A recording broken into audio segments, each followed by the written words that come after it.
Hello YouTube, DDR Guy 300 here again, making a long overdue video because I haven't made one in forever. Almost didn't have my job anymore, so just dealing with a lot of stressors, so that's why I haven't really put anything up. Um, this probably won't be a great video because I'm very sleep deprived again, and I know I shouldn't usually do videos when I'm this way, but I've been having an idea for a video, and I wanted to go ahead and make it quickly so I could get it out of my head and talk about it. So that's what I'm doing. I want to talk about barrier to entry for new players because myself, as someone who actually hasn't played in a very long time and actually just started playing Magic the Gathering Arena, literally, a few days ago, I've come to understand what I already kind of suspected was one of the more, what's the phrase I'm looking for? Annoying aspects of playing Magic the Gathering, and that is the fact that the barrier to entry is really lands and just the power source of Magic the Gathering in general. Um, it's a very fun game. I've quite enjoyed playing Arena, and actually got myself two nice little. Excuse me. There we go.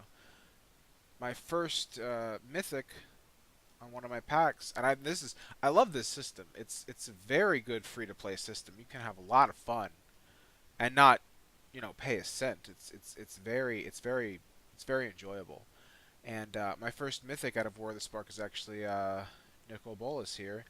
He was my first mythic. My second mythic was Gideon, and my third mythic was another Nicol Bolas. So made a deck around him. That's pretty fun. So I was gonna just practice play with this deck. What the heck, we'll do a little bit while I ramble off the topic that I'm trying to get at. And here's the thing. As who am I kidding? I'm not actually gonna play. Here's the thing. As a player, as a new player, I don't really like the idea of what's the word I'm looking for here? Oh, I can't even play the instigator. Whatever, screw it. It'll be background noise. The idea that to in order to be the most efficient at the deck you want to play, whatever deck that is, in most of the case you can play any deck really and do well with it against any other deck. The the problem. Oh, you're gonna talk while I do my video, aren't you? All right, I'll just see you later. Um, the problem with new players is the barrier to entry are these lands that they maximize your ability to actually play your deck and to play it well, to play it the best that it can be played.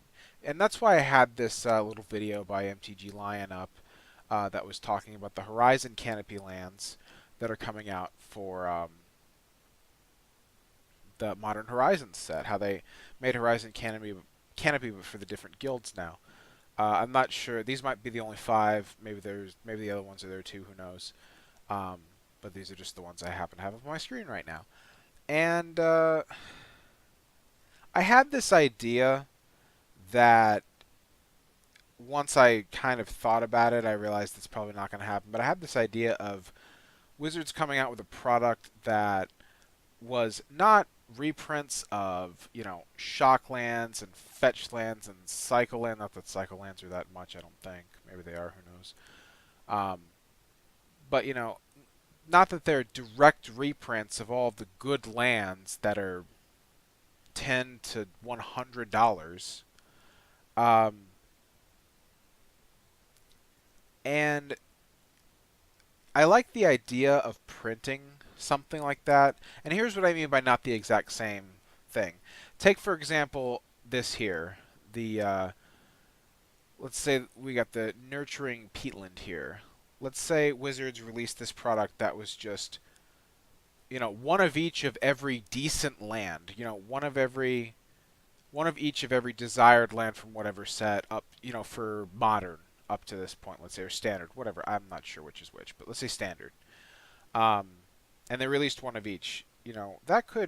They may actually, there may be a lot of money in that for them now that I think about it, because think of how much that would sell. Let me back up a little bit. The idea that I was going to have for this kind of a product is you can't just go out and reprint $100 Scalding Tarn in let's say a $30 MSRP or $50 MSRP even product that has 40 or 50 other lands in it. You can't do that.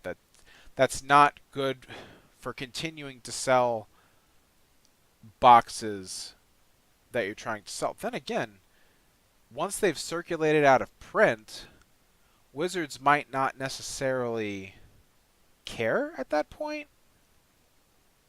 But then again, they're not whatever. I don't know what I'm talking about anymore. Oh, this is going to be a terrible video. So sorry for all of you having to listen to me. Okay, so they're not going to be the same type of land. They would be something like, let's say, the Nurturing Peatland here. So instead of saying tap, pay 1 life, add a black or green, and then pay 1, tap 1, sacrifice, draw a card. Instead of that, it's literally the same exact thing except you pay 2 life.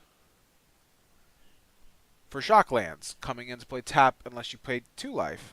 For the specialty product that will have all of the good lands in it, one of each of the good lands, it's pay 3 life where it comes into play tapped. See what I'm saying? So like they come out with these shock lands, cycle lands, fetch lands, whatever. And so like the fetch lands, it would be instead of tap, pay 1 life, grab this land or that land, it's tap, pay 2 life, grab this land or that land. And what that would do, again, they're probably not going to do it. This was my original idea. What that would do would still give a lot of value to the, let's call it A-League level of lands, but still puts out a B-League for players to have legitimate access to. Because you can still... I feel like the budget players and the new players could still end up having a lot of fun with something like that, because they'll lose more. They'll lose more often on average because they're paying more life or they're paying more of some kind of a cost to get their mana than if they just run, guild gates and everything else that comes into play tapped, or just regular vanilla lands and all of the hindrances that come up with that, especially with these. One of the things that I really hate about MTG Arena is that I can never, and I'm pretty decent at it, but it's just that I don't have the best lands in the game, which I don't plan on doing because I'm not going to drop $1 on this, the MTG Arena anyway. And the problem that I always run into is where the hell are my lands and why the hell am I drawing into too many lands? And it's frustrating, and that's the obstacle that a lot of the new players I'm sure are running across. And it's an interesting dynamic that it puts Wizards into. It's an awkward situation because you don't necessarily want to lose the interest of the new players, but you also don't want to hurt the value of the products, past, present, future that you're going to try to sell. So I'm not sure how that would look. I'm not sure how that would play out if they actually released something that were nerfed fetch lands or nerfed cycle lands or nerfed draw lands, if you want to call it this, or horizon canopy lands, whatever. I'm not sure how that would look. It might be worth the experiment, but then again, if we don't have something like that already, they've probably already looked at it and decided, nah, let's not do that. So just my 2 cents as a new Arena player, just that these just really having a hard time cognitively bringing myself to pay 10, 20, 30, 40, $50 for literally the power source of the game.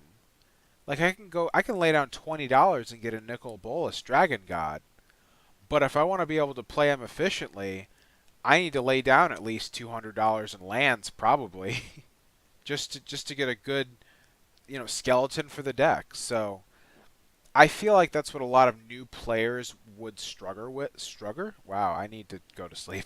I feel like that's what a lot of new players would struggle with, um, and it's an interesting thing to think about because they want to bring in new players, but they also want to keep print equity. So, at this point, I don't have a definitive opinion anymore. I've kind of talked myself out of this will never happen. So, for those of you still listening, thanks a lot.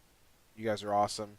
Um, Give me your 2 cents. Let me know what you think of my idea. If you have a better idea of how Wizards can overcome that barrier to entry for new players, in order to get new players, but also keep the print slash sales equity of the current market and future market. So just let me know what y'all think. That's all I got. DDR guy out. Sorry if this sounds so terrible.